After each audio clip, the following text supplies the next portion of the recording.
Hey everybody, it's Simone here, and we're having our fourth episode of the Living the Body series, sponsored by the 64 Doors and Unlock Your Design, co-created by Ashley Nicole and Bella Krystal. Today, in this episode, well, if you've been following us along, you know that we went through the body keys and then we looked at dietary regimen. And today what we're going to do is there's a demonstrated example of the complete analysis of dietary regimen. And what makes this so special is that not only do we have the mastermind behind the body keys, Timothy Brainerd, we also have Bella Krystal, who you can find with The Living Matrix, The 64 Doors, and Unlock Your Design. So what's super special for me today is that I'm the example for this demonstration. So I think what's also really fascinating is that I remember when this all kind of created, Bella called me and she was like, I did this amazing session with Timothy Brainerd. And she told me about the body keys. And I was like, I got to do that. And I did my body keys session. And then we decided to do a call. And little did we know that this was going to turn into the Living the Body series, which has been the most amazing journey. And we are so, so grateful that you guys have been tuning in with us, have been participating with awesome comments and questions, and that so many of you have reached out to say how much this has resonated with you. So we so, so, so appreciate you for co-creating with us on this amazing journey. Timothy, Bella, do either one of you have anything you want to say before we jump into this example? Bella? I let you start. You start, Tim. Okay. So this is exciting. And it's exciting for the three of us because this is where our journey began. I remember initially when I was introducing the body keys to Simone, she made it very clear to me that she was excited to learn about her dietary process as well. And I remember at the time thinking, oh, that's not what the body keys is about exactly. So I knew in time we'd have to get here. What I did not know is that we would be having this experience in a public format. So it makes it even more special. And for those of you who have already joined and for those who will listen later, welcome and thank you for being here with us. Now, I should say at the start that this conversation is typically rather dense. Generally, when I'm hosting a dietary regimen analysis like this one, it will last between an hour and a half and 2 hours. Okay. What we're going to attempt to do today is squeeze it into an hour. And not only that, but we're going to incorporate Bella's wisdom and experience, bring her into the conversation too, hoping that by doing so, we can weave together my studied experience, her studied experience, my lived experience, her lived experience, and bring it all to bear on Simone's design. It's kind of a big deal, yeah? Super excited. It is exciting. Now, the benefit, I believe, and part of how we'll be able to warp time is that we've been covering many of these topics that contribute to today's conversation leading up to now. So my intention is going to be basically not to belabor any points that we've already made, but rather to use the information we've gathered in the past two calls to illuminate more and more details of Simone's design. So this will give everyone a good idea, not only for the information that we've looked at and how it can be applied, but all the other pieces of information that contribute to amplify what we've already learned. Does that make sense? Totally. Okay. I'm going to reach in and grab my notes from our other discussions. Sorry. Oh, great. Okay. Now, I've already made this invitation for Bella, but so that all of you watching know, I've given her complete permission to break right in at any point in case I get going, which I tend to do, like a freight train. So she's agreed to jump in whenever she feels ready. Well, you remember last call we were in the inner circle, I had to turn off my camera and my mic to not jump in. So I guess it might be the same today. We'll see. Okay. I want you to jump in though. This is going to be a really fun and collaborative journey. So let's get started. Awesome. When we're looking at dietary regimen, as mentioned previously, we're going deep beneath the surface of your human design in order to understand how your digestive process has been built. Like, what is the makeup of how you, Simone, in this case, relate to food and information? And by you, I mean specifically your body, and even more specifically your brain. We're going to come back to this.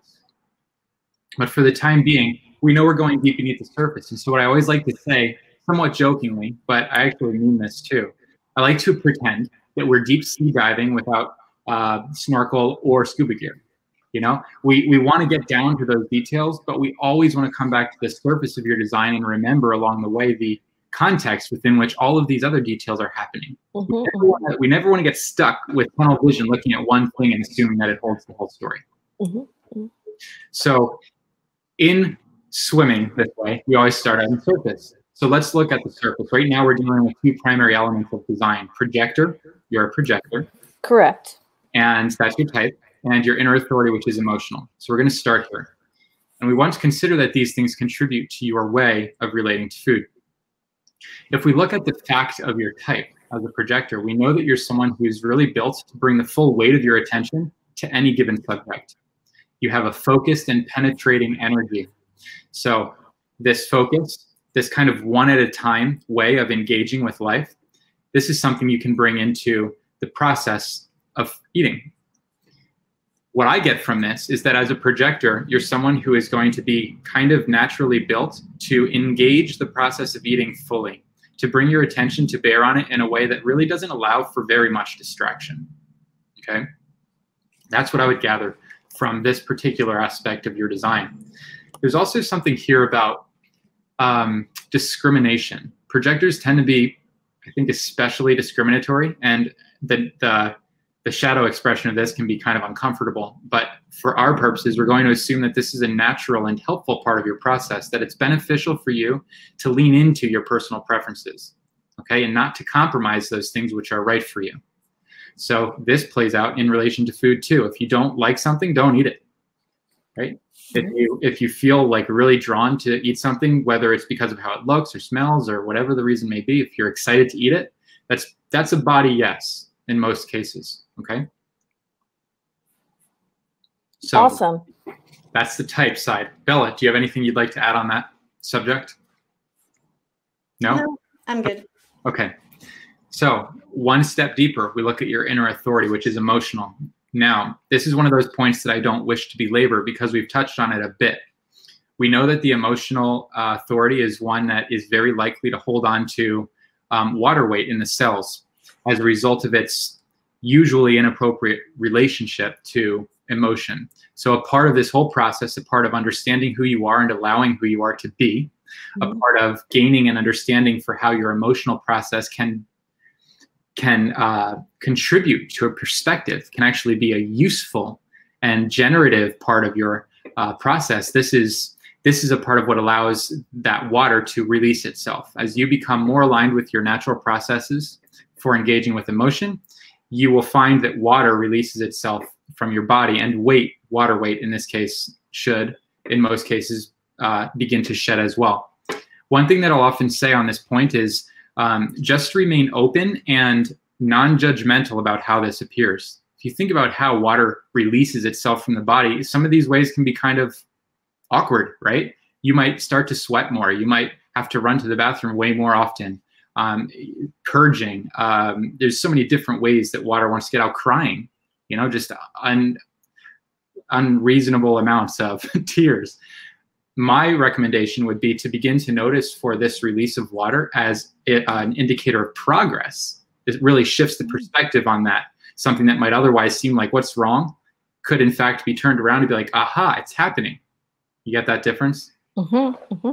Okay, now in terms of how to apply the inner authority in relationship to food, this is where it gets interesting. The first thing to notice is that the emotional wave is always moving, right? We have this movement with peaks and valleys. The force, the driving force of this wave is always at the top and at the bottom of that movement. What this means is that your body is essentially flushed with the chemistry of emotion anytime you're at either end of its intensity, whether it's the top of the wave and you're feeling wonderful or the bottom of the wave and you're feeling horrible. The recommendation here would be simply to wait out that wave until you can engage with food in the center, somewhere in that more neutral zone. When you try to eat from a place of intensity, in most cases, you'll find that you're actually coping with food. You're utilizing food as a coping mechanism for that intensity, right? And so you're driven. And unfortunately for the digestive process, that rush of emotional energy shuts down your body's metabolic capacity. It's almost like there's too much noise going on inside of you, and so your body isn't able to make the most of the food that you're taking in on a nutritional level, right? Mm-hmm. So guard against eating under any kind of emotional intensity. Finally, I say finally, there's a lot of points here, and I'm going to deliver something to you at the end of this, which is, in your case, it's a 4-page long PDF document with all of my notes on every relevant aspect of your design in bullet point format. It's a cool document, and it's a part of the dietary regimen for everyone who orders one. So there's more here on the emotional authority that you'll find useful, but the next point that I'd like to make is simply to slow down around food. That's kind of the story here when it comes to the emotional authority. It's helpful for you to slow down a bit around food. It's starting to rain outside. If it gets real noisy, will someone tell me so I can like close the window or something? Sure. If I have to close the window though, I'm gonna start sweating. So let's hope that doesn't happen. Okay, so slowing down a bit around food. You feel hungry, right? Mm-hmm. The first thing for you to do in any case that you notice hunger is to pause. Pause and determine whether that hunger is a genuine stomach impulse, if it's your body indicating hunger, or if it's an emotional drive to eat. And there will be a difference, and you will begin, if you haven't already, most emotional types have already kind of recognized this tendency within themselves. You're going to want to feel for the difference between genuine hunger and coping, right? Or distraction from emotional intensity. There is one channel in your design which contributes to this, and typically I would leave this until the end of the conversation, but it's the channel connecting your root. It's your one channel connecting the root to the solar plexus, the 4130. And as we move along, Bella, there will come a time for us to pull up the design, and we can point to it at that point. But for now, just understand that this is connecting the root to the solar plexus, and in your case, this channel indicates that you're the sort of person who really will want to pay close attention to the difference between feeling hungry and actual hunger. Okay? Because there will be a value difference there. So explore the relationship between feeling and food. Okay? And really observe for emotional craving, because feeling hungry for you won't always mean that you are. Do you have any questions about that?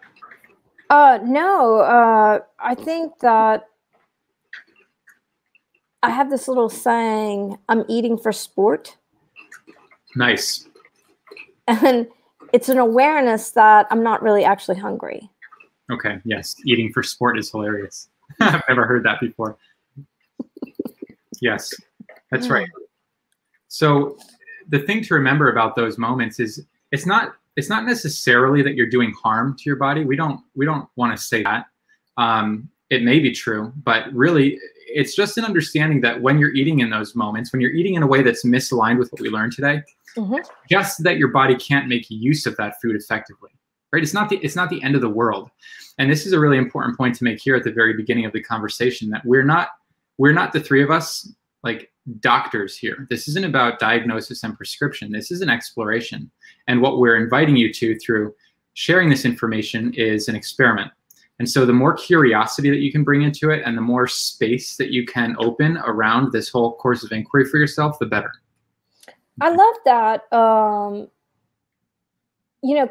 Contemplating, is my body going to be able to use this energy?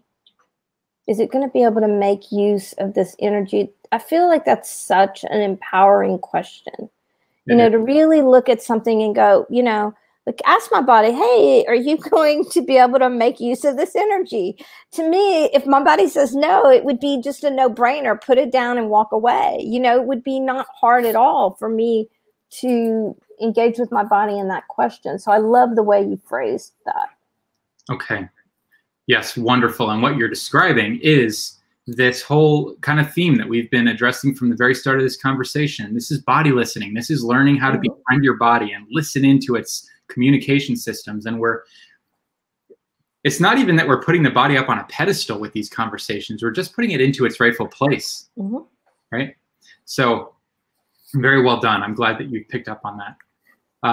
What we can do at this point, again, we could probably dedicate, and Bella, I'm sure you would confirm this, we could dedicate a whole conversation to the emotional wave and how it relates to food and as an inner authority. But for today, let's go deeper. Let's keep going. Bella, did you have something to add? Well, I would like to say something about the EQ, but I think it might not be the moment. I could just say, because we don't have the charts up, like if you're into the gene keys as well as human design, I would look at the EQ or personality Mars and see what is that, because that's the immature Mars, and it's going to tell you about how you deal with emotions. So in this case, we have a 6 line. So we know that she can be a bit aloof, and she can always almost even kind of escape her own emotions. So that can be something to take into account when she kind of checks out and she resigns to even feel. So that could be good or bad. You know, maybe then she doesn't seem emotional, but what would that do to her digestive system? That's an interesting inquiry to see what happens for a 6 line that has checked out with the body. Like, you know, then probably it's not such a good time either for the body to digest. It's a great point. It's a great point. And I'm looking at her chart now. In fact, why don't we pull up her human design? Is that something we can do now? Absolutely. Because if I'm not mistaken, we're looking at that 5th gate, right? 5th gene key in her personality. Exactly. Model. Yes. So this is impatience. And think about the driving force of emotion. It's all about impatience, right?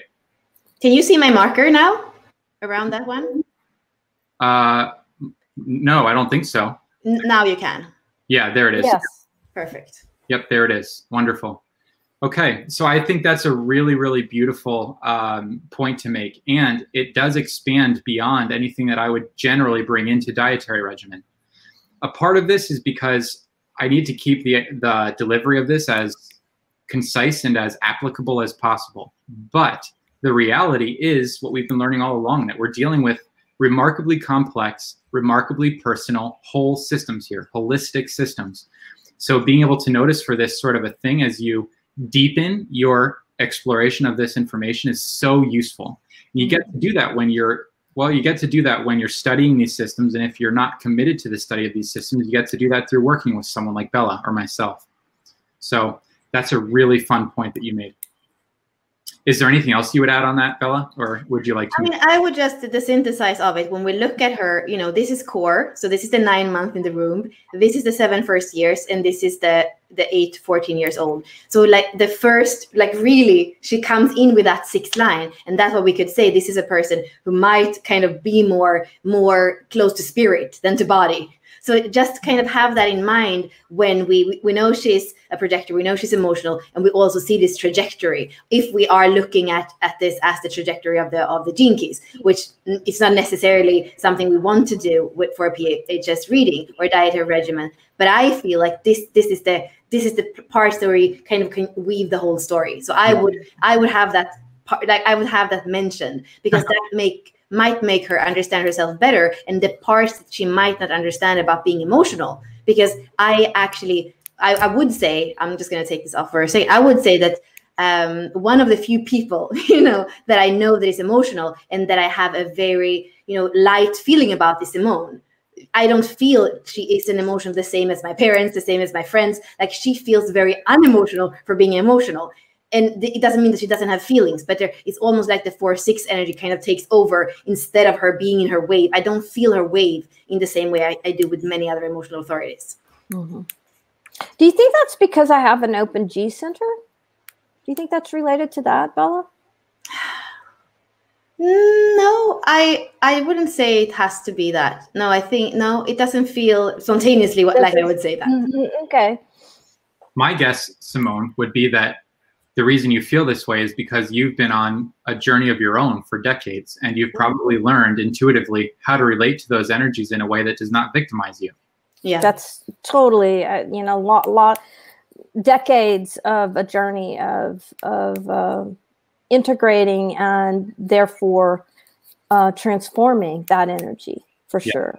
Yes. And as a 4-6, you're built to be a role model. Your story is this crescendo toward bringing something to life in a way that is not only leadership, but direct modeling of that thing. Well, you know, it makes sense that you would be a model of appropriate relationship to that emotional energy, that, that wave. So that's pretty exciting. Congratulations. And thank you. Yeah, and I just crossed into my Saturn return, and I'm in that third, you know, like with a projector, you know, and having kind of the 3 layers of the life of a projector. I'm in that third phase, if you will. So all of that kind of comes together. Yep, that 6th line with its 3-part process, it's pretty remarkable. And actually, it's the next place for us to go. If we're going to continue this kind of deepening into the design, then now we're going to start looking at the line and everything beneath the lines. Now, within the technical context of primary health system, there's not much to say about the line right here. But what I found in my experience and my observation is that there are certain exploratory themes that I like to bring into the conversation based on the line. So we look at the number 6 here, and we're seeing, you know, we just saw in your Gene Keys profile, for instance, that those 3 spheres that Bella pointed out, they're all activated in the 6th line. You've got a lot of 6s happening here. There's a 6th line theme here in your sun and earth. You have the 6th color in your environment. Lots of 6s, and they all carry with it, if we recall from previous conversations, this genetic continuity. They carry the same general story with them, regardless of where they're activated. So as a 6th line, there are a few things I would encourage you to pay attention to. I would ask you to pay attention to your tactile experience and to engage with those foods that feel great for you physically, to hold and to work with, and to steer clear of the ones that are just ew. You know, I have a friend who cannot have avocado mixed into her salad. Just can't be done, like no good. Because that mushy green, like, it's just not gonna work, you know? Whereas the next person over can't get enough of it, right? So really pay attention to your tactile preferences. Recognize that your skin on this level is always gonna be more sensitive than most. You know, this the 6th line, the 6th color, the 6th tone, anywhere you see it, there's always this, even the 6th gate is all about, it's the skin, you know, it's about touch. So the gate of the skin is literally what it's called. So that number 6 carries with it the themes of skin and touch. And when it comes to digestion, interestingly enough, oftentimes we'll identify progress indicators on the skin as well. So we may have mentioned this before, but oftentimes when you're moving through a cleansing process and your digestive tract is releasing the toxins that it's been holding, and for most of us, these are for like years and decades, as these toxins release, they release in many cases through the surface of your skin. And so oftentimes as your insides are being very effectively cleaned, your skin will break out or you'll get a rash. And oftentimes this is where people will stop cleansing because they think something's gone awry, when in fact, this is an indication of progress and they didn't know. So just pay attention to that in the same way that I encourage you to pay attention to these other indicators, like how the water is being released. All of these things for you are more likely to be beneficial. They're more likely to be indicators of progress than they are to be indicators of breakdown. Yeah, for me, I mean, since I'm a child, I don't like soft food. So like, I don't eat oatmeal. I don't like cream of wheat. I don't like mashed potatoes. I can eat avocado if it's on a chip. You know, if there's something that, you know, gives it some substance or crunch, then I can do it. But like, I don't like soft serve ice cream. I don't like it when my smoothie melts. And my mom says that when I was a baby, I wouldn't eat that cereal. They couldn't force, like they could, you know, 4 people holding me down could not keep that cereal in my mouth. And she, like, the first time she brought me to the pediatrician when I was a baby, he said, how's she doing with her cereal? And my mom said, she won't eat it. We can't make her. It won't stay in her mouth. We give her peanut butter. And the doctor was like, well, it looks like you're doing good. You know, back in the day, they didn't, you know, like, well, okay, that's good. Keep going. She looks healthy. So, You know, so and then my acupuncturist, if I'm doing a liver detox or something, my skin will get really rough right here, and she'll say, "What detox are you doing?" I can, you know, it'll be on my large intestine meridian or my, you know, liver meridian or something, you know. So incredible. Okay, so you've already developed an awareness of this. Bring that awareness into this whole exploration, and everything you just shared. By the way, think of how it confirms what we've looked at so far. You're the projector type with that discriminatory bent, and here you are with the textures and the touch. You know, it's all telling the same story. Okay, so let's move on. Let's look at the color. Now, this is one of those layers that we've spent a bit of time with already, but there are pieces, practical pieces, that I think could be useful, which we may not have touched on yet. So we know that you're dealing with the third color, which is the thirst type or the transformer body type. Okay, these are all terms that should be familiar to our viewers from previous conversations, hopefully by this time. In your case, we're dealing with the cold fixing. If we recall, there are two options on every level, and you're fixed to one side or the other, either hot or cold in this case. And in your case, it's cold. Now, as a cold type, we learn that your digestive system runs hot, and it needs cold temperatures to regulate that, to establish equilibrium in your digestive process. What this means is that for you, hot foods and any nutritional benefit to those hot foods will burn right off because your system is already too hot to begin with. And what I mean by hot and cold in this case is always going to be a temperature on the gradient with your body temperature in the middle. So anything above your body temperature is going to be hot. Anything below your body temperature is going to be cold. 98.6 degrees, I believe, is, you know, the healthy human temperature. But really, if you put it in your mouth and it feels cold, you're good to go. If you put it in your mouth and it's hot, or you hold it in your hand, this is another really great indicator for you. And it's hot, it's too hot. It's not going to be useful to you. That doesn't mean you should not eat it. Remember, this is not a dogma that we're propagating here. This is an invitation to explore. So the understanding would be simply that if it's hot, though you may enjoy it, your body won't be able to make effective use of it, right? That's really what we're talking about here. So the other thing to know about this type is that it's not just temperature, it's also liquids. In particular, you will find that your body wants to be regulated through cold liquids, which means that oftentimes for you, useful foods can be things like smoothies, which you've already indicated. Okay? Well, also just, you know, like growing up in the South, iced tea, you know, iced lemonade. I've always liked ice in my drinks or cold water right out of the refrigerator. And I've also done acupuncture for a really long time. And, you know, if you are into Chinese medicine, you know, they're like, don't drink cold drinks, you know, and I can't help myself. And I've made myself wrong about that for so long. And now I don't, you know, like since we've started the Living the Body series, I've just stopped making myself wrong about that. Well, I'm like, oh, no, this is what my body wants. And that's what my dietary system needs. It's so empowering, just so empowering.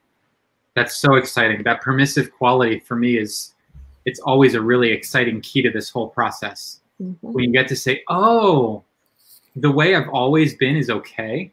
I don't have to argue with who I am. I mean, my goodness. And I mean, that goes for so much more than pH. Yeah. That's the whole thing with human design and Jinkies. That's when you stop really judging yourself for so many things. So that if people are watching that are in Living Matrix or something that are new, this is really what this is about. But today we're seeing like to watch detail, it also works to have that. And I mean, I'm also a third color and I have cold, so we are the same, and I'm a 6th line as well. So I mean, I recognize myself a lot in that as well. I wanted to ask you, Tim, do you see a correlation, the fact that we were saying emotional authority, water weight, and then we have liquids in this third color? Would you speak a little bit about those two things together? Yes, happily. You know, it may have been an analysis that I gave since our last conversation, or it could have been on our last conversation, so please forgive me if this is redundant, but oftentimes an emotional type who has this thirst type process built into them, they'll feel compelled not to drink water, not to take liquids into the body, because they're afraid that their body will hold that weight. And the last thing, especially women want, is to gain weight. And so they become afraid of liquid weight, right? And so the encouragement would be to actually go in the opposite direction of your fear in this case.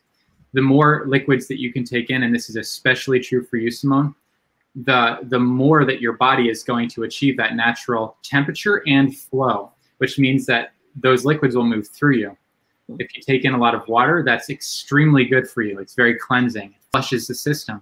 And if you take in any kind of a liquid with nutritional value that is also above body temperature, that's huge, because not only is it flushing the system, but it's contributing directly to your process, and your body is able to metabolize all of those nutrients. So really high quality juices and smoothies, and these are the things that are just going to be so useful to you. And I know there are many people watching that aren't a third color, and I'm kind of wanting to, and also that aren't an emotional authority. So I'm thinking, if you are non-emotional and you are in your not self, probably, because I can feel, I have a completely open emotional, I can feel that when I'm not emotionally, when I'm in my not self, I actually do retain water. And I feel like it can be as bad as an emotional authority, because you're flooded by other people's emotions. So it can be also something that you would experience being open or very open emotional. Maybe even more so, since we know that all of these themes are amplified for the undefined centers. You know, I'm realizing that this conversation is probably an important one to have. I mean, it's like, whether you're defined or undefined in the solar plexus, emotions are a very human concern. I almost said problem, but to be very honest with you, they're not a problem. You know, they really are not a problem. They're a part of what makes us human, and they're a part of what makes life so rich. The problem is how we've generally related to those emotions, right?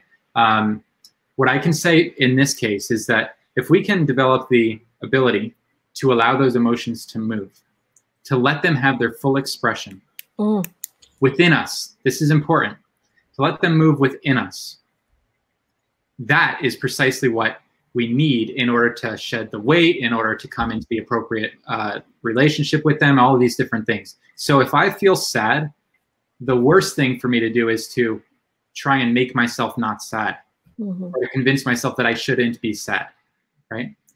If I can literally release myself to that sadness and let the tears come and let the discomfort build and just own that, it will move. It will move right through me, right? Just like a breath moved through a flute, and the music of that moment will be the music of that moment, and on we go to the next one. It's trickier, I think, when it comes to anger. I don't want to use the whole conversation for this, but it's an important point to make. Some of these negative emotions that we tend to be afraid of, it's important to recognize the difference between allowing that emotion to have its full expression within you and verbally expressing or physically expressing the emotion. Okay, so the last thing you want to do when you are feeling angry or emotionally intense in this kind of like darker side of things is open your mouth. It's the last time to make a decision. It's the last time to attempt to communicate something. But there are ways to be angry and to be in that anger and to let it just flood you even, so that it moves through and you can regain your center on the other side of it. There are even ways to hold your center while being angry. We make the mistake of attempting to figure things out and communicate things and make decisions from these intense states. And so we find ourselves over and over again victimized by our choices. If we would just learn to make the choice to be with the emotion, period, we would be okay.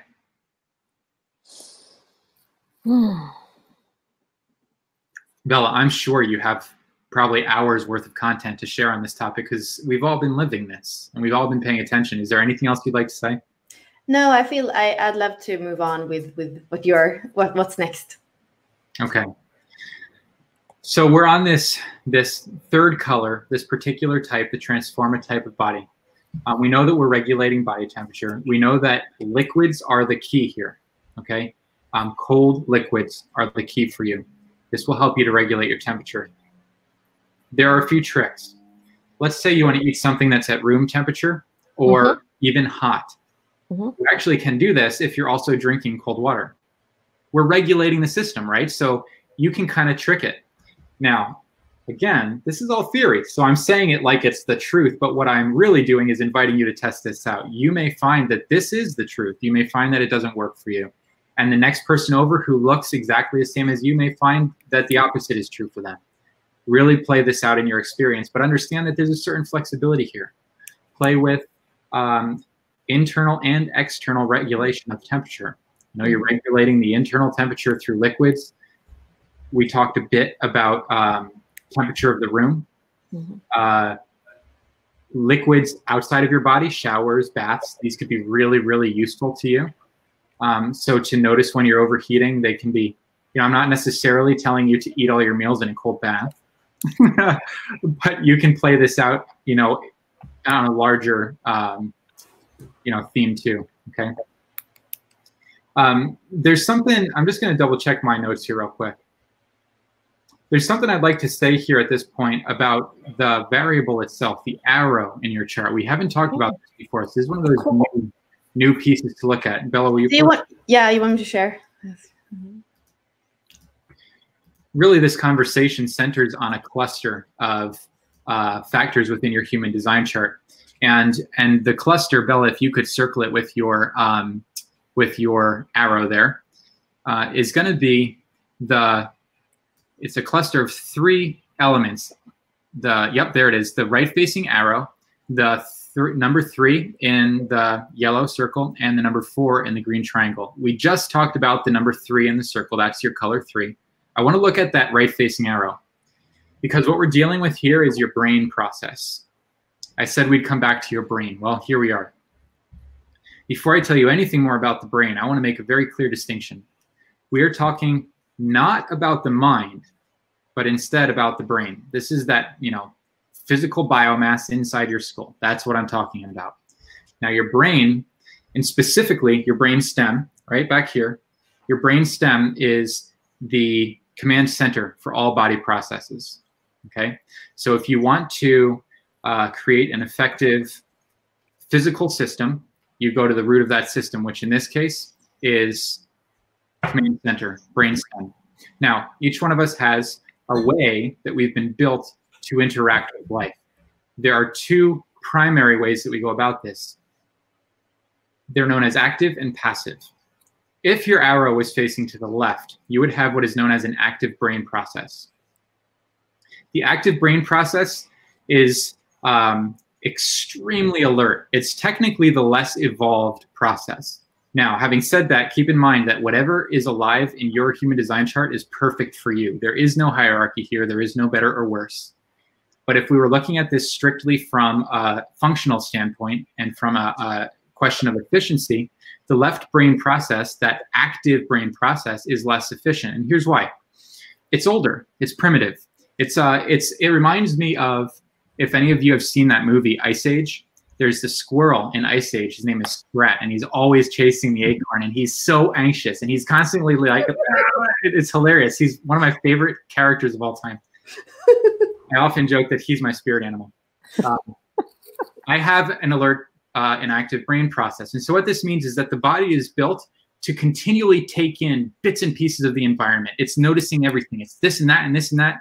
And it's, you know, you're driving down the road and you see stop sign, tree, squirrel, car, clouds, like it's taking it all in, and it's always taking it all in. And because of this way of literally constantly scanning and pop, pop, pop, pop, pop, pop, noticing the world, right? You have this high expenditure of fuel. The active brain process burns a lot of fuel. And so if that arrow were facing to the left, like it is in my case, you would be the sort of person who needs more food than a person with an arrow facing to the right. So you would need to take in more fuel. Now, this is a very important point for anyone listening. If you look at your chart and you have that left arrow, you should never fast. Think about this.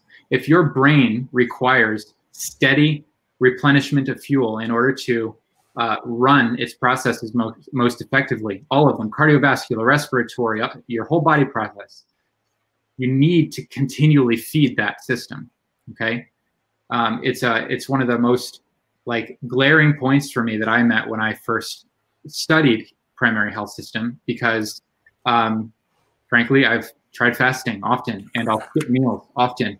And I often wonder how come it is that I can't have such a beautiful spiritual experience as all these people I read about. You know, fasting has taken on an almost moral, spiritual significance. And I'm telling you that if you have a left-facing arrow, your brain will begin to shut down if you stop eating for extended periods of time. Yeah, and I want to clarify, that's not Simone. And Simone and I, we have been, because we both have right process, we both have the passive process, they're more receptive. And we have been speaking about it sometimes during the whole day. We don't eat, but we have one meal. But then our thing has been like, why are we still not losing weight? Why are we still holding on to this? Because we have that transformer body type. So sometimes the body, it can transform, but sometimes it doesn't want to transform. So then we can basically be fasting, but we don't lose weight.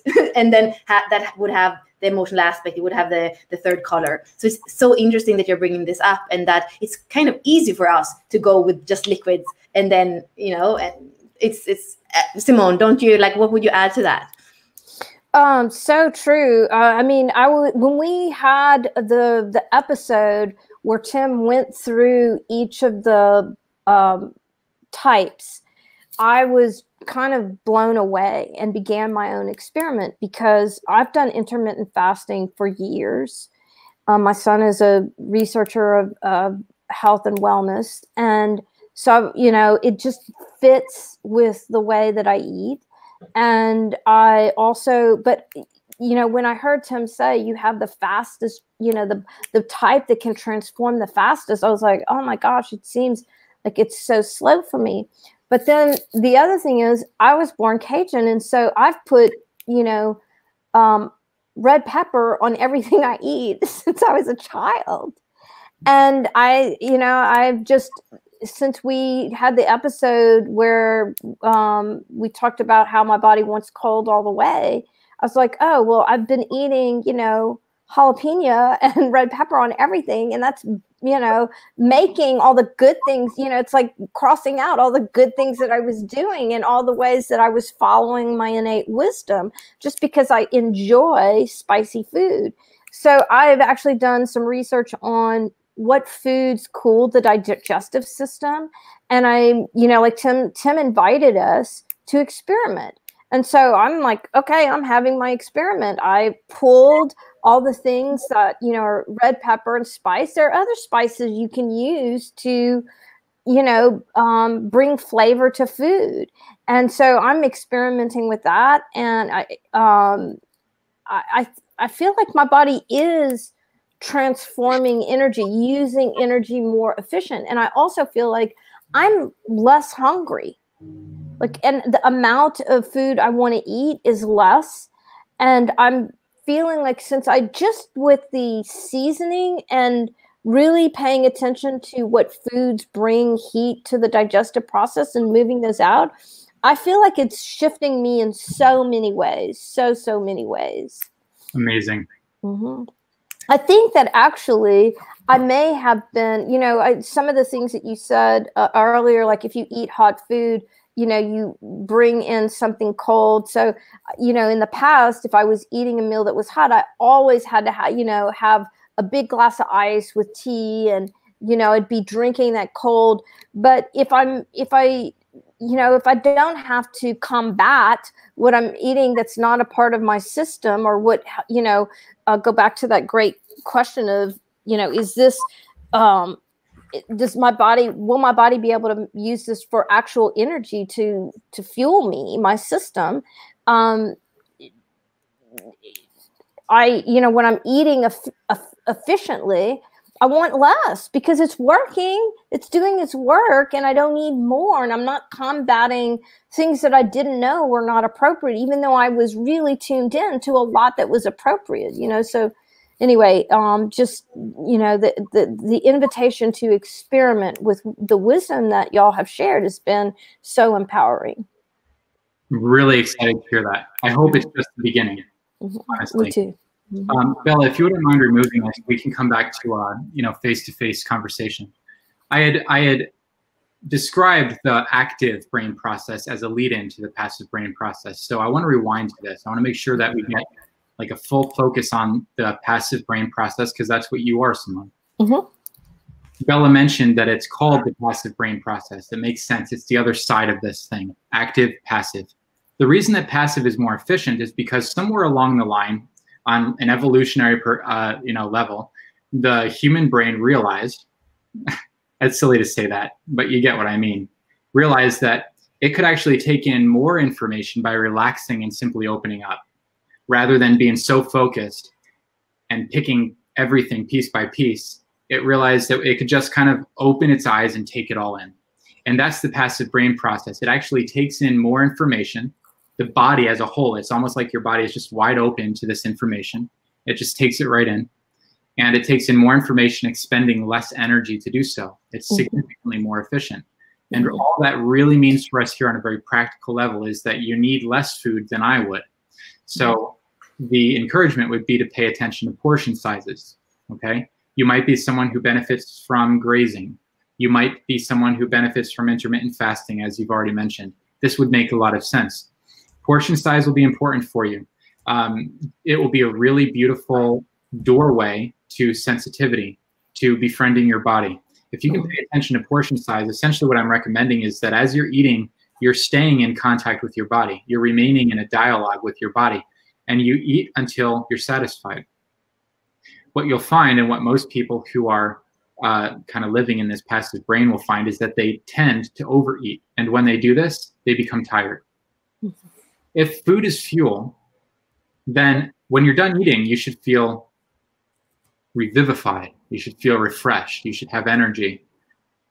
Typically, we feel exhausted. This is because of one of two things. Either we're not eating in alignment with our dietary process, and so the system just kind of shuts down. It gets confused, and it wants to go to sleep and just expel everything that just happened. Or, in this case, you've actually done everything right, but maybe eaten too much, and that shuts the system down. So really staying close. This is like, it's a fine tuning, you know? So that's what we're dealing with when we're looking at that right-facing arrow in the passive brain process. There's also something here about potentially benefiting from a certain amount of environmental stimulation, not a lot. Too much environmental stimulation will distract you and remove you from the moment, and it's very important for you, Simone, to be very involved in the moment. But I'll give you an example of what this might look like in just a moment as we move into tone, okay? And I think we're ready to do that now. Does everyone feel comfortable moving into this next level? Cool. Okay. If you recall, we had the number 4 in a green triangle. This is known as tone in human design. It's known as a few things. The technical term is tone. If you're looking at a genetic matrix body graph, you'll see that it's actually called cognition. The reason it's called cognition is because often when we're dealing with this area of the brainstem, we're dealing with like the home of your cognitive ability, the home of your innate potential. This is the body wisdom itself, okay? And so tone itself is kind of like, it is the doorway to this greater potential that's stored within each one of us, right? And so to understand what this tone is a big deal. There's something else here too. This tonal engagement with the world is our direct access to all of the energies, all of the frequencies of information that our inner knowing requires in order to make sense of the world, in order to give us the clear yes or no that we're after. So it's through this tone that we take in the information that we most need in order to know anything on a gut level, right? Gosh, huge. It's a hinge point for sure. Every one of the 6 tonal options is a sensor. It's a sense of some sort. And so I like to refer to this as our superpower sensor, okay? We have 2 primary senses activated in the body graph. We have a ton of different senses, obviously, but these primary ones, the first we find here in today's conversation, and the next we find in the environmental side of things. So I refer to that as our secondary sensor. Primary sensor, secondary sensor. Today we're looking at your primary or superpower sensor, Simone. Okay. Yours is a fun one. It's one of my favorites. It's also one of the most complex in terms of how we get across what's happening here. It's not one of the primary senses that we're familiar with. You know, mine is smell, pretty straightforward, right? Taste, very straightforward. Vision, straightforward. Touch, straightforward. You have this superpower sensor of inner vision. Inner vision, super interesting. Inner vision, okay. A few things you need to know about inner vision. This is very much in line with what we just learned about in the difference between a passive brain process and an active brain process. Our typical visual capacity is focused on cobbling the pieces of our world together in a way that makes sense to our brain. It's about pattern recognition. I see this, I see that, I see this, and so therefore I'm looking at fill in the blank, right? That's outer vision. That's typical vision. What we're dealing with here is an inner vision. We're dealing with an abstract seeing. Okay, so this is the soft gaze. It's where it's like it's experiencing life like a Van Gogh painting, right? Where everything kind of softens and blurs, and you literally take in everything all at once, but you're not the least bit concerned about what any given one thing is. Okay, so how in the world does this apply to eating? Well, it means that you may benefit from, for starters, it means that you may benefit from kind of softening the whole experience around eating, and in particular, your gaze. As you're taking in a bite of food, the technical encouragement is to close your eyes, to take a deep breath, close your eyes, and eat the food. The reason we do this, and the reason that inner vision is so special, is because really what it is a meditative engagement with the totality of any given moment. It's bringing yourself so fully into the moment, there we are at the surface again with being a projector, that you actually have the ability to take it all in all at once. And so a bite of food for you, Simone, it's very exciting for me to recognize this and to share it with you. A bite of food for you should be heaven. There should be an ecstasy around eating based on how you're built here. This inner vision, though, is a part of your decision-making process too. Remember, we talked on our previous conversation about eating as so much more than just putting the food in our mouth. It's a whole process that begins with first recognizing whether we are in fact hungry, and then moves into food selection, and then moves into food preparation, and finally arrives at consumption, right? So think about how this can be applied. You feel hungry, you pause, you close your eyes, you take a breath, you ask the body, am I really hungry? This is applying inner vision. This is applying body listening. There's so much happening in this simple moment of pausing, taking a beat, and engaging with the body. The body says, yeah, I'm hungry. Okay, perfect. You have something to move on now. You go and you begin to select your food. The selective process is going to incorporate this inner vision. For me, I pick the food up and I smell it. Smell, right? I get my answer on what I should or shouldn't eat based on how it smells. You're going to get your answer by coming into contact with that food. This number 4, remember they all carry these themes. This one also carries the theme of touch. If it were on the color side, remember we talked last time about it being the touch type digestive process. So for you, I would recommend applying inner vision by picking up whatever food it is that you're interested in and just being with it for a moment. We're talking about a second or two, you know, just allowing yourself to really engage with that food. And it'll be interesting. This is a fun one to play out. For me, I've had a lot of fun picking up 2 oranges, smelling one, smelling the other, and noticing if there's any difference between them. Often there is. Or having a lineup. Right now I have 4 different types of coffee bean available to me. And so every morning I'll sniff them to find which one my body wants this morning. For you to play out this game, from the outside, people will think you're like a wannabe psychic. You know, you're just going to be, it won't look like anything.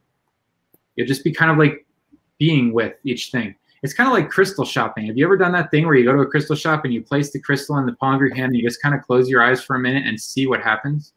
If your body responds, that's inner vision.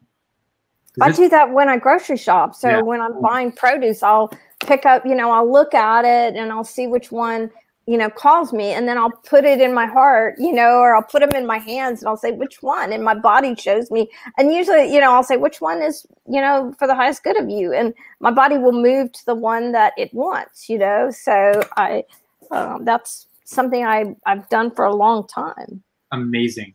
Play this into your whole process of eating. Food selection, food preparation. You know, bringing yourself into contact with the food, preparing it for yourself is something else that's highlighted here by this tone, okay, of inner vision.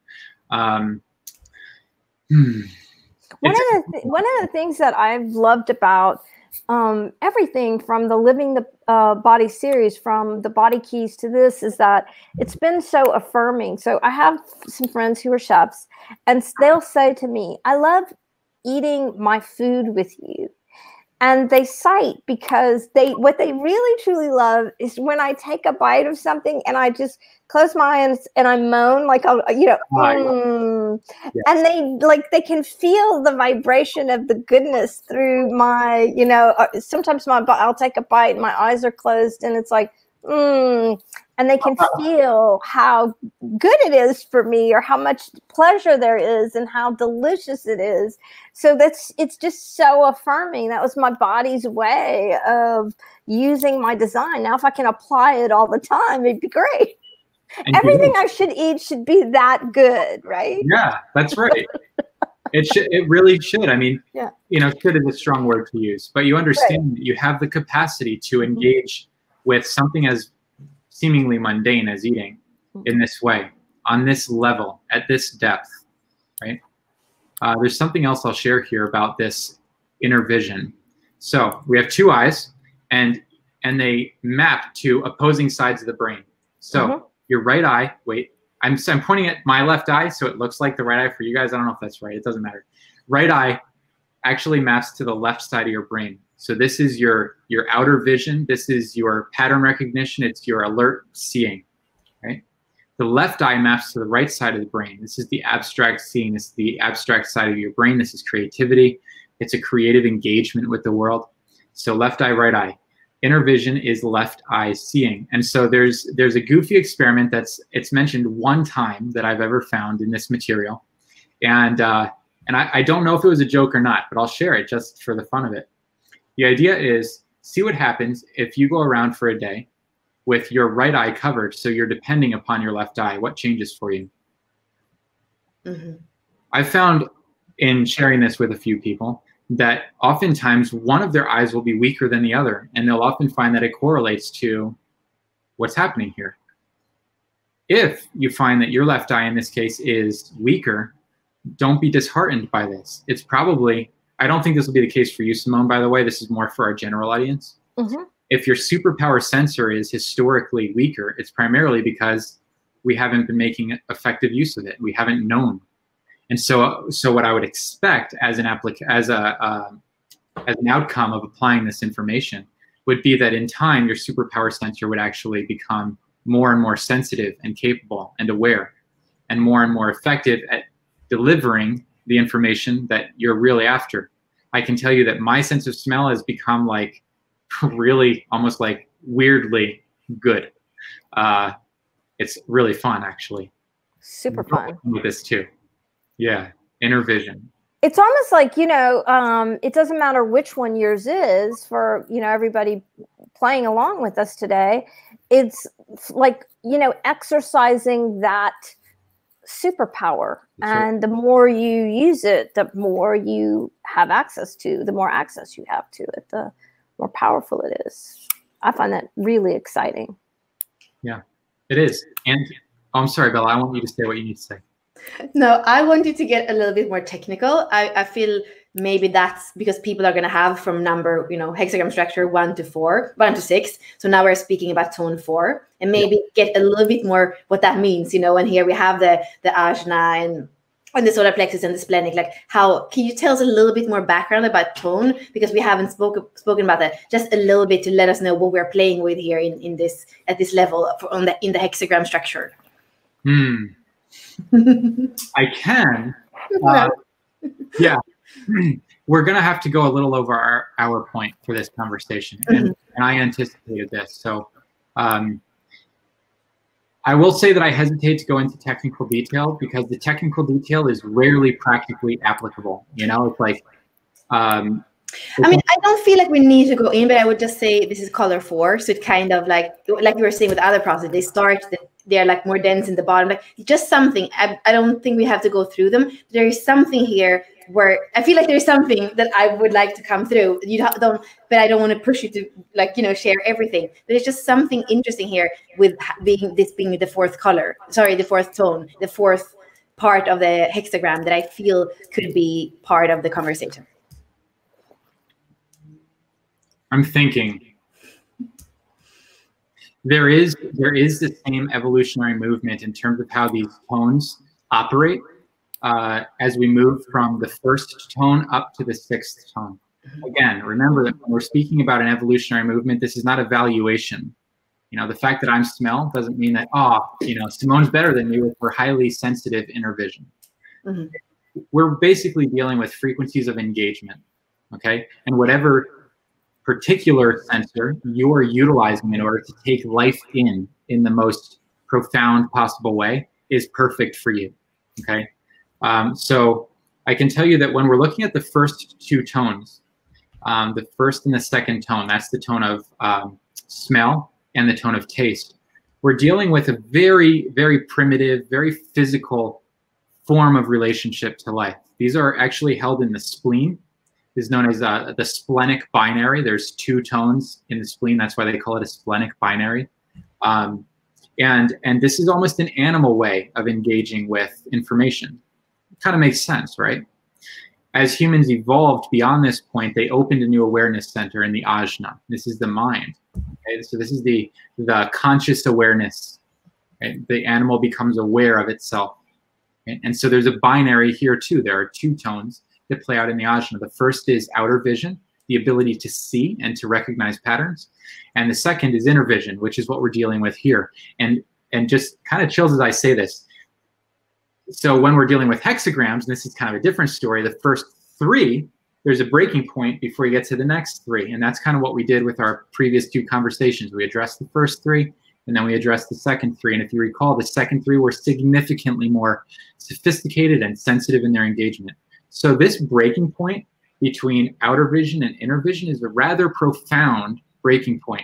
Though they're both held in the conscious awareness of the ajna, there's something really special that happens in this leap from pattern recognition to inner vision. And it's the same difference that we learned about in the difference between an active brain process and a passive brain process. It's significantly more efficient in its way of taking information in. It's also way more subtle. I hold something to my nose and I smell it. There's there's the density to that. And then for Simone to commune with something, yeah. Whoa, feel that, right? It's a pretty big deal. And for those of you who are enjoying this kind of nerdy part of the conversation, I'll tell you about the remaining two tones as well, the fifth tone and the sixth tone, because these tones correlate to the solar plexus center, which, by the way, is an awareness center that is, even as we speak, still developing. It's not even fully developed as an awareness center yet. And yet these superpower sensors that are moving through this particular part of the being, the solar plexus binary, okay? They're known as feeling in the fifth tone and touch in the sixth tone. Don't be confused by touch, by the way. This is that highly subtle interaction that we talked about previously in one of our other conversations about touch as touching the world on an almost spiritual level. Yes, it's contained in the skin. Yes, it's dealing with the boundary of who you are, but it's extending beyond that boundary to touch the world energetically. So feeling is contained in the nervous system. It's a way that we literally feel, actually. I mean, this feeling superpower sensor is my secondary sensor, so it's something I'm very closely connected to. And it's almost like that. Man, I don't know. I actually kind of love the word feeling. It is literally the way that you feel about a place or you feel about food. And sometimes we get chills about something. There's just feeling that comes over you. That's telling you something. It's actually a sensory engagement with life, but it's not one of the 5 primary senses that we're familiar with. So it's so far beyond what we've come to understand to be human, and yet somehow remarkably contained in the very dirt of what it means to be human. We just haven't really understood the full capacity of our total nature, right? And so we are far more subtle and far more expansive than we know. And when we get to these fourth and fifth and sixth tones, we're dealing on an auric level of engagement. This is energetic, heart level, gut level engagement with life. Bella, how'd I do? I'm so happy. This is exactly what this is exactly what I wanted. And I also wanted to come back to the fact that she's a 4/6. So we have this is a 4th color. She's a 4/6. We have a lot of things that coming back to those hexagram lines. And I really love. I mean, this is probably going to be in masterclass, like you have said before. But it just felt so important to kind of use also the mechanics of it and see those colors again and see how see the density and how it gets less dense to more subtle. So thank you so much. My pleasure. I mean, I love talking about this stuff. The only reason I offer the disclaimer at the start is really because the focus here should always be on application. How can we really make use of this information? I mean, the three of us could have a lot of fun nerding out for an hour. We really could. And we could do that every week for the rest of our lives and never gain a thing from it. Get how important this is. Like we can stimulate ourselves intellectually for days, but until we bring this stuff down into the soil of life, we haven't actually gained anything of genuine sustaining value. So the focus of this conversation is always going to be on the practical level. But since we do have a lot of people who are excited to learn about the technical underpinnings, I think it's great to mix them in. Well, and I love the way, I would just like to say, I love the way that you frame the conversation. This isn't a hierarchy. This is a frequency band. What is your frequency band? And work with it to your maximum capacity, you know, to your highest vibration with those frequency bands. And how much, to me, it's so comforting to know that, oh, okay, if I want to be efficient and effective with the way I digest energy, whether I'm eating it or living it in relationship with it, tune into my frequency bands and make the most of that. So giving this overview will allow people to, you know, start experimenting with their own maximum, you know, their own frequency bands. So I love that. Thank you. So pragmatic. And what I wanted to say is that we were speaking about last week with the colors. It's you have to kind of have the right setup around you, right? And I feel like the setup that we have here in those conversations are a good container to actually take things in. So when you were saying just a little bit, you were saying with the tones, like I had, you know, I could really feel what it means to be a tone 5 for me. And even like it says, there's a keynote that says judgment. Like when I can understand by just coming back to what you said about Simone, what it is to have inner vision, and then just applying that, and also knowing it's less dense. It's like it was enough for me to understand more about my own tone. So I feel like when we are in this container and we can mention these things, there is the possibility to for the application to happen in the moment and see, yeah, okay, I understand. This is my superpower. This is how I take it in. This is it. Like, you know, it completely makes sense. Okay. Well, and also, like, for parents, you know, who might have children who really need to touch their food or smell their food, they pick it up, and maybe the parent is more auric, where it's feeling, and they, you know, don't understand the child, you know, and so this information, that, you know, it's applicable more immediately to understand how, you know, the difference between the active and the passive, and that real tactile or the more energetic, and neither right or wrong, but just a different way. Yeah. And how empowering to get that, you know? Yes, to permit the difference. And even the body graph, like there's something here, like I see the body graph and I see the splenic center, the Ajna center, and the emotional center. And I always speak about, you know, how the awareness has developed, but just that, to kind of see the tonal, see the tones in the body graph, in that triangle. It just makes sense, you know, it's just like the geometry comes in. So, I mean, I know that this is also, again, something that we would do in another format, but it's just, it sparks so much inquiry for me, at least. I can tell. I love that. This is a lot of fun for me. And it's a delight for me to realize that, like, we're all aligned in being thrilled by this stuff, you know, and inspired. I do want to make a few more points about your design life, Simone, while we have this opportunity. So if everyone feels ready to move on beyond tone, I think it would be a good time for that. Cool. Let's pull up your design again one more time. Bella, would you mind doing that? Let's see. Okay. Sorry. No problem. Ashley's the technical one, and she's not here today. You're doing just great. Thank you. Okay, so looked already at one channel, right? We looked at the 4130, which is connecting the root to the solar plexus.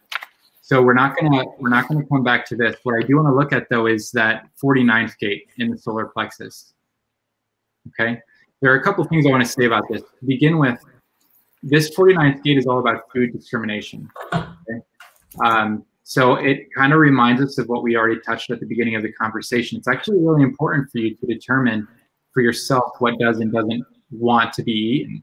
You know, so explore and prioritize those personal preferences. Here's a highlight or an exclamation point on that recommendation. Okay. Now there's something else happening here. This is the gate of sensitivity to animals. All right. So this is an interesting one, and it leads us into questioning your relationship to meat. And oftentimes in these conversations, one of the big questions is, well, what about meat? Right?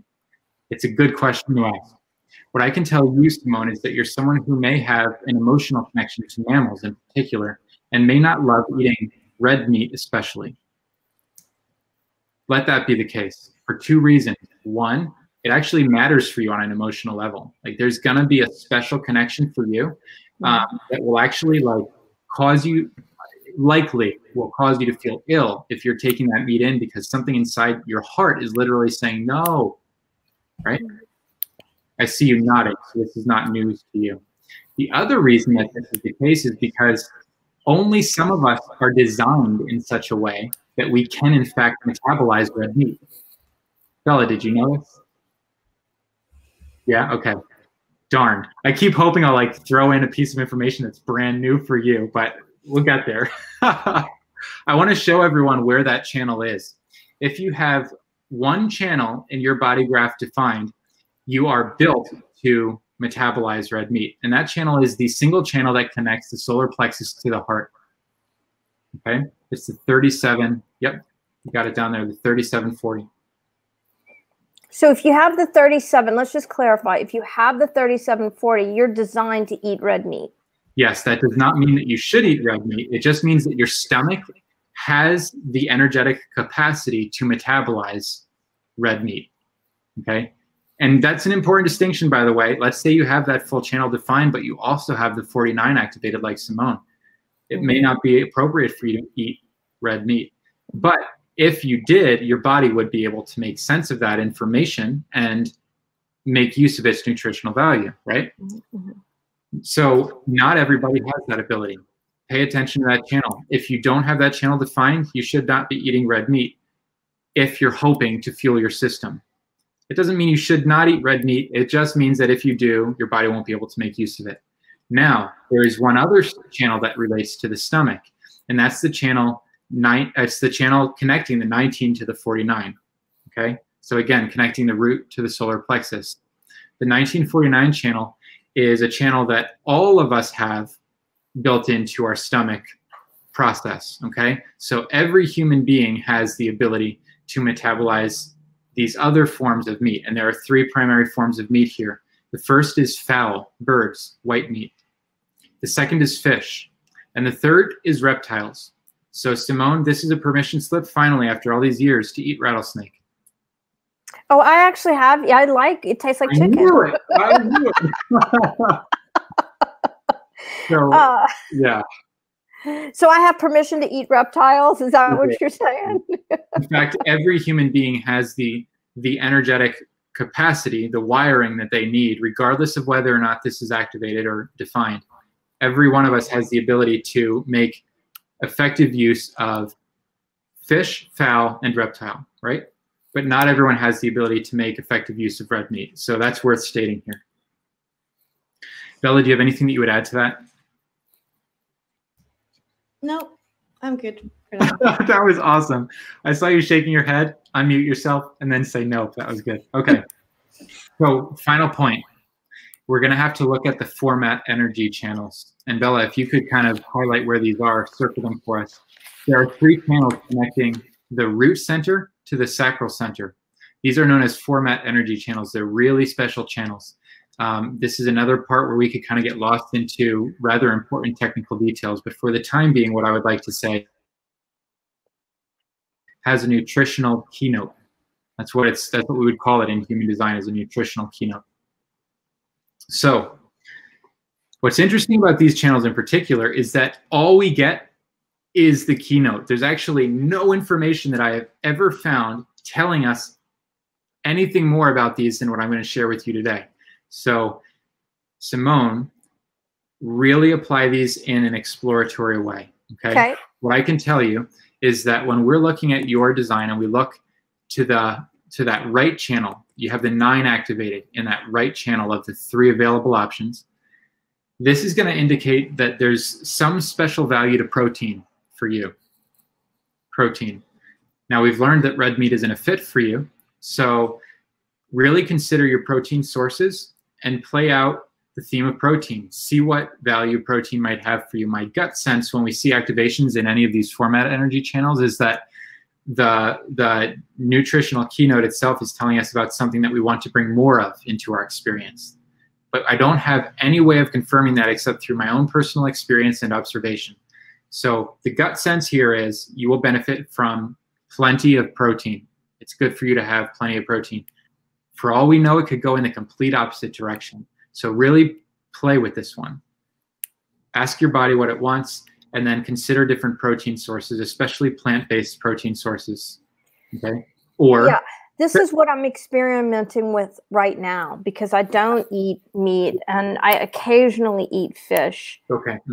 But I'm in the experimental phase with plant-based proteins and trying to figure out which ones my body really enjoys. Great. It's a very good place to be. It shows up here in your human design. I have a question for you, Sim, when it comes to to the format energies in her chart. Yeah, shoot.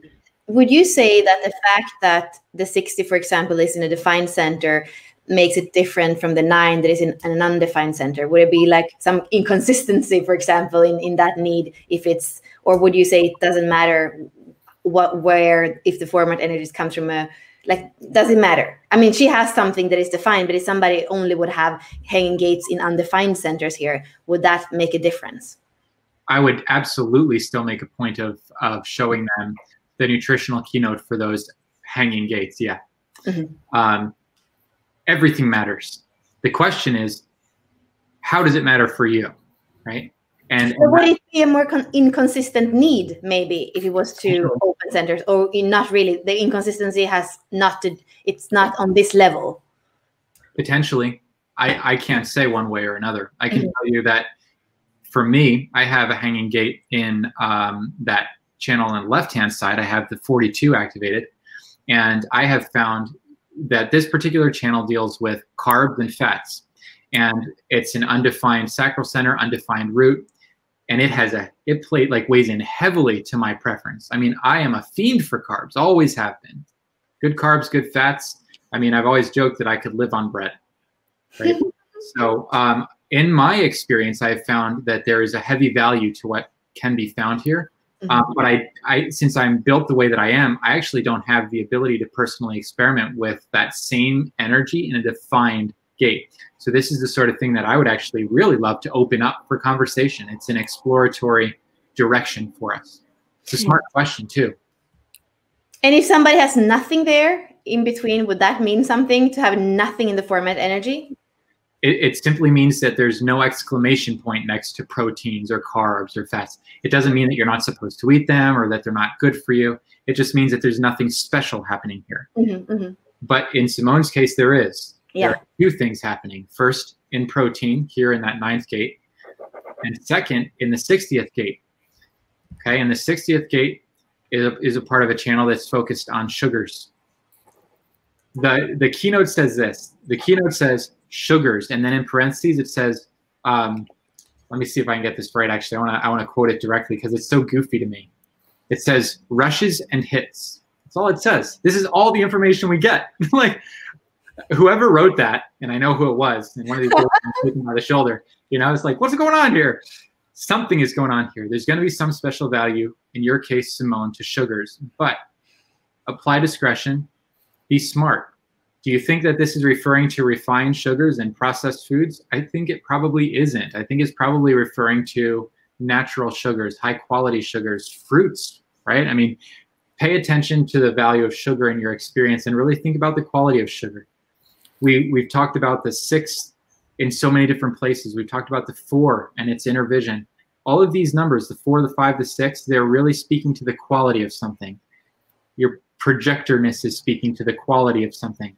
So much of what we've learned about here is speaking to quality. So as you're learning about proteins and you're learning about sugars and you're trying to define which foods are going to be right for you, bring that into this. Everything for you is going to have to be of a good quality. You're going to have to feel good about it. And that's happening here too. So consider what that might mean for you to never diet again in such a way that sugars are removed from your diet. That would I love fruit. Like, and I'm, you know, in my experiment since our last or since our episode, I've been playing with temperature of fruit and what tastes better, and definitely the, you know, the quality of sugar. I notice that if I'm working, and for those of you who have been with us, so if I'm doing shamanic work, and let's say I have, you know, 3 or 4 clients in a day, well, I might get up and have like a dark chocolate almond, just 2 little dark chocolate and almonds, or I'll eat 3 or 4 cherries or something like that, you know, and then I'm good to go. It's like, I just need a little jolt, and then it, you know, it feels grounding in me. And then I, oh, okay. So Monica's saying that the rushes and hits means the connection between sugar and dopamine. That makes a lot of sense. Yep. Thanks, Monica. So that's how I've been doing it. But now that Monica shared that, I'll research that some more. Yeah, I think that's a really useful connection to make. It's one that I've made before. It's just that I can't put a finger on the direct application of it for any individual, which is why I prefer to just leave it wide open. It'll be in your reference document. It's going to be a part of this for you. The question is only going to be where that value is for you and how it plays out in your experience. Now, we've wrapped all these pieces together. We've looked at all the pieces. What I like to do at this point is to apply it. So what I like to do is kind of to weave it all together into what a typical experience might be for you, okay? And in saying this, I'm remembering one point I forgot to make about that 6th line exploratory theme, which is that you're dealing with sensitivity to the acoustic frequency band on that level. So there might be something useful for you in terms of the sound setting, right? Okay, so this we can bring to bear on the conversation as well. Okay. So here we are again at the beginning. You feel hunger, and we've started this process before. You close your eyes, you take a breath, and you question whether it's real. You get the yes, your stomach is hungry, it's time to eat. You know that you're going to be preparing something, but it won't be a large platter of food. It's going to be something with an appropriate portion just to satisfy the hunger, because you don't need a lot of fuel. So you go on a hunt, right? And you literally feel your way through choosing what to eat. And as you're engaging with these items, ideally, you're picking them up and you're holding them in your hand and you're just communing with them. This is a beautiful ritualistic moment that you're engaging in. The whole thing wants to have this quality of engagement that is very focused. It's ideal for you not to be distracted from this. You're not the sort of person you're probably not the person who's going to benefit from beep bopping around, doing 20 different things at once, having a conversation with the guy behind your shoulder and watching a movie all at the same time, right? Bring yourself into the moment. Let it come to life. Let it expand. Let something as simple as food mean something to your heart. Once you've gathered your ingredients, it's useful for you to move into preparation. And while you're preparing the food, I would invite you to bring all of your senses into the moment. Inner vision allows you to do this. It's like your total being is opening to the moment. And so while you're cutting and preparing the foods, notice their textures, notice the smells, bring it all into the body. Let something as simple as chopping an onion or preparing food ground you in your body. As someone who's really built to exist in this kind of like spiritual element, grounding the process here allows you to open spiritually to the food. We talked about this a bit in previous conversations. It's that two-way flow. You're coming down into the body in order to allow the upward momentum of spiritual engagement. You prepare the food. You're allowing yourself to enjoy the whole process. I would invite the experiment about music. Maybe let some music play softly in the space around you. In particular, I would think you might benefit from music outside of you, like in a surround sound system or something where the sound waves have plenty of space to bounce off walls and then almost like swaddle your body in sound. This could feel really nice for you while you're preparing the food. And it could potentially even help to initiate this kind of meditative moment, right? So you can play with that and see how it feels. I could be dead wrong, but there's something to play with here. By the time you're eating the food, you're closing your eyes, you're doing what you do. Anyone else at the table, especially if they're chefs, is saying, I like you, right? because it's good, and you're letting it be, right? So by the time you eat the food, you have befriended the food, you've brought yourself into the body, and there is this opening of gratitude on a soul level that has entered into a very mundane moment. And for you, that mundane moment is illuminated in a way that simply could not be for anyone else.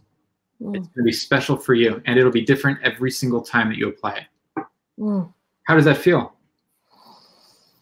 It feels heavenly. So delightful. Doesn't it? It feels like, wow, maybe being human isn't the worst thing ever. Right? Yeah. I'm so glad. Is there anything left hanging? Bella, I'm going to invite you to this, Simone, and our listeners. Maybe if there are some quick comments that show up here, are there questions? Maybe something I missed along the way. Anything left hanging? Simone, I'll let you say if there's anything left for you right now. You are going to get that document too, so I would love to hear about that once you received it. We could maybe somehow share with people what I can share it here. Maybe let me see if I can share the screen. Can I try that real quick? Sure. All right. I set this up earlier and I think it worked. Da-da-da. Yes. Okay. Great. Can everyone see what's happening here right now? I think I have to add it to the stream. Yeah. It's very small. It's too small for us to see. If you don't make it really big, like you would have to make it much bigger. Let's see. We do like Get the plus sign. Yeah, now we can see exactly. Yeah, but now you can't see what's happening on the page, right? Okay, how about that? That's almost too small, at least on my screen. But maybe for people, let me look on Facebook how it looks. If I go to 200%, I don't think I can fit all the words on the page. Maybe.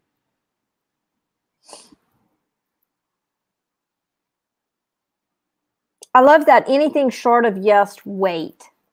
Yeah, it's a really important one. That's a lesson for a lot of us. I love that. This is good. Yeah. No compromise. There are times where I feel like what I have is not what I want, or I'm in a restaurant and I feel like, I don't really want anything here. Boom. So to be affirmed and not compromising is important. So you'll notice here, we're just going to kind of scroll through the sections which we covered. You have your type, you have your inner authority, and you see, I told you there's a lot happening here. Spontaneous decision making is distinctly unhealthy for you. I always love that one because no one wants to hear it. Here's our exploratory theme of your line 6. You have a whole page dedicated to the color itself. And this is going to go into all the primary keynotes related to this particular color. It's a bit more technical, but it's also focusing on application. So everything we discussed and more. There's your passive brain process, physical effects that you can bring your attention to as you move through this process, special notes for application. I mean, this is a really, this is a full culmination of all of my notes on the subject after all these years of study. Your tone, known as your internal tone, inner vision, the sensor is your left eye. You have a lot going on here, and I would encourage you just to kind of relax and take it all in and continue to refer back to it. It'll show you more every time you do. External notes, we didn't touch on this much today, but this is actually giving you relevant aspects of your environmental variable or your ideal environment. I didn't make a point of going into any of this today because some of it is redundant, but here we are with the highlight on special connection to water. Just pay attention to what might want to show itself to you here, Simone, okay? Special factor. Go ahead. Go ahead. I know I'm a natural shores, and I love being near the water. So, and seeing water, it's so important to me. Yeah, and it makes sense, doesn't it? Given that you're a thirst type, I mean, over and over again, there's a special relevance to water in your story. Mm-hmm. And sensitivity again, you know, it just plays out over and over again. One question I have, I'm not remember. So my big superpower is the tone of 4. Mm-hmm. What is my, you said we have a primary and a secondary. What is my secondary? Tone 3, outer vision. So amazingly, you have this very balanced capacity to utilize both eyes for different things. So you have the pattern recognition of outer vision down here, and you have the abstract seeing of inner vision. The way that we would play this out in today's conversation is we would say that primarily you're applying inner vision in your relationship to food. You know, that's how we're focusing this conversation. We know that it expands so far beyond food, but for today's purposes, you're applying inner vision in relationship to food. Outer vision, your ability to look at and kind of gain like an aesthetic feel of a place. This is something that you're going to apply environmentally. So if you're walking into a favorite restaurant or something like this, and you're looking around you and you're noticing things, if those things that you're noticing feel good and right, then you've got a yes. If it feels cluttered or dirty or aesthetically uncomfortable for you for any reason, that's your secondary sensor saying no thank you. And the so important to me. Yeah, that's right. Of course it is. And the same place, let's say you visit the same restaurant 2 nights in a row, you might get a different hit on each night. There's so many things that contribute to what's happening here on these tonal levels, on this sensory level. It plays out with plates to me. Sure like, thing. You know, the feel of a plate. If a plate is very, very thin, and I don't like to eat on, I was, you know, an environmentalist, I guess, you know, almost 40 years ago, because I wouldn't serve things on paper plates or use paper napkins. I made my napkins. We had cloth napkins, and they, you know, the feel of that, or the feel of a plate, you know, the feel of, I like a fork or a knife with some weight to it. And yeah, those things, you know, the aesthetics of, you know, when I serve a plate, I like to serve my food on the plate. I like it to look beautiful on the plate. Perfect. You know, things like that. So it really matters, that the aesthetics of how the food is served really matters to me. It's a part of your environment. Mm-hmm. You know, it's a part of your eating environment, which is why I include it here, because it actually contributes. And so the presentation value of your food is going to contribute to your inner vision, to your inner ability to like kind of like breathe that yummy sigh into the moment of eating. So these all play into one another. Let's look at the final pieces here. You've got special factors, which we touched on, your gate activations, and I've made a point of noting which of them are formats. So you can refer back to that information. And then as a final piece, you have progress indicators. And so these are just a few notes that I've added out based on my own experience that you can kind of bring your attention to as indicators of physical progress, okay? And I adjust these for everyone based on what's happening in their total analysis, but some of these are pretty straightforward, and some of them will be personal. So you'll get a copy of this, Simone, and so will anyone who kind of moves through this whole experience with me on any level. Okay? So Timothy, if someone wants to go through this with you, how do they contact you? Well, if you're watching this on Facebook, please feel free to message me privately anytime. I love that conversational engagement. But if you're like ready to go, let's order this thing, then you can find it on timothybrainerd.com. And right on the homepage, you'll be able to click right on through the dietary regimen. You have that as one of the primary options, and you follow the prompts from there. The only thing, as we mentioned last time, that's going to be an important requirement is an exact time of birth, because this information is very, very precise.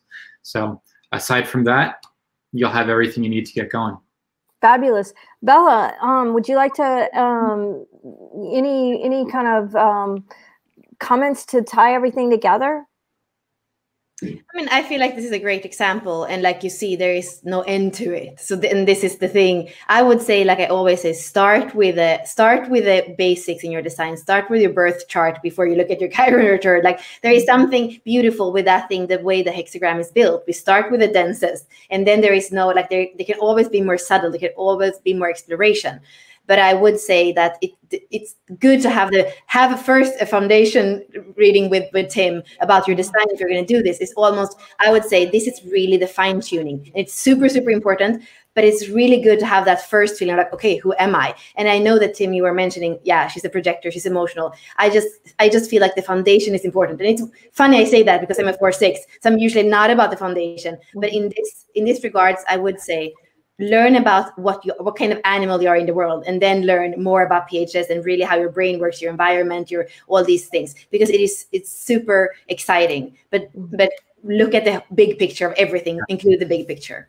It is the beginning point. Thank you for saying that. And to that point, two things that I would like to add. First, if you're excited to learn about these foundational details of how you work and how you're built and how you're wired and all of this, yes, I do offer that as an option, as like a foundational reading.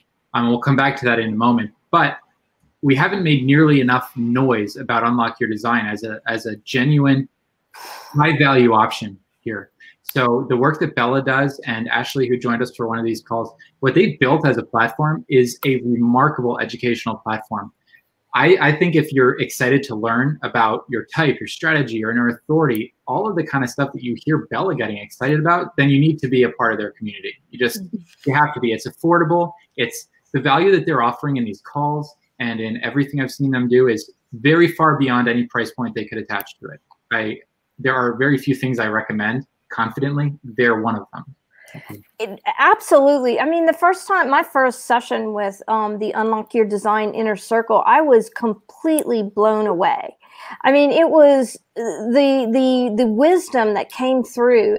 I'm still contemplating and building on that. And also it's the community, the resonance, because the people who are a part of the Unlock Your Design Inner Circle community, they each bring so much value to each of the conversations. So Ashley and Bella have built this tremendous library of resources, and the live calls in the Unlock Your Design Inner Circle, I'm constantly blown away. Long time ago when I started I was a radio host, and my son had been a long-time podcaster, and I asked him for advice. He goes, Mom, the best advice I can give you is when people listen to your show, they are giving you their most important asset in life, their time. Mm-hmm. And so make sure that the hour they are with you is the most powerful hour of their week. And I can honestly say, and I'm covered in chicken skin as I say this, every call that I'm on with the Unlock Your Design Inner Circle is one of the most powerful hours of my week. And I am applying that wisdom and knowledge over and over. And it's like a weaving and a lifting up of my day. And Bella, if people are interested, how do they get into the Unlock Your Design Inner Circle? Can you tell us about that? Yeah, I'm going to post a link. So that's a membership group, and we meet every Thursday right now. And I mean, I have to say that you guys are there. Simone, you're there very often, and Tim, you come in like yesterday, for example. So it's the initiative that we're doing together as well. I see you so much as my peers, in there. But yeah, so that's a way not only to learn the basics, I would say it's also a way of doing it together and of having that kind of sounding board with others and of committing to kind of a journey. And that's the whole thing. That's why I'm bringing the Gene Keys as well. So that community, it's different than a reading. It's kind of holding you accountable. And that's what is beautiful with it. Absolutely. Mm-hmm. It's kind of unprecedented in that regard. And I know that we learn differently, and some of us benefit from community. Find yourself there. If you do prefer the one-on-one engagement, the only other point I'll share with everyone now, and it's important, I think, to kind of clear the waters on this. When you visit timothybrainerd.com, there's an option known as the trifecta. Now, the trifecta package is the greatest value that I offer, okay? It includes the full, complete analysis of what we described today, the dietary regimen complete analysis. It includes a mirror session, which is an hour conversation between us, and it includes the whole body keys package. So in this package, the trifecta, you get the body keys profile, the whole body keys personal formula package for free. So it's a really high value offer. For those of you who have loved this conversation, this would be the package for you. We would first start with your dietary regimen. I would then do your body keys package, and then we'd wrap it all up with a focused conversation to address any questions that are still alive for you. So that's worth noting. But just again, to conclude this, I want to thank Unlock Your Design, because as a platform and as people, man, have you been generous to host these conversations. You've been generous to me, you've been generous to our listeners, and I do hope that this can all contribute to growing a community which really matters. So thank you. And for those of you who are listening, if you want to, if you haven't already, consider signing up for the 64 Doors, which is almost like the step, the first step, or, the entry step. It's the content that Ashley, Nicole, and Bella put out weekly as we are transiting through the mandala. And then the Unlock Your Design Inner Circle membership group, those are options for you. So thank you so much for joining us today in our 4th episode of the Living the Body series. We have another episode for you next Friday, and we hope you'll join us. Until then, take care. Bye, everyone. Thank you.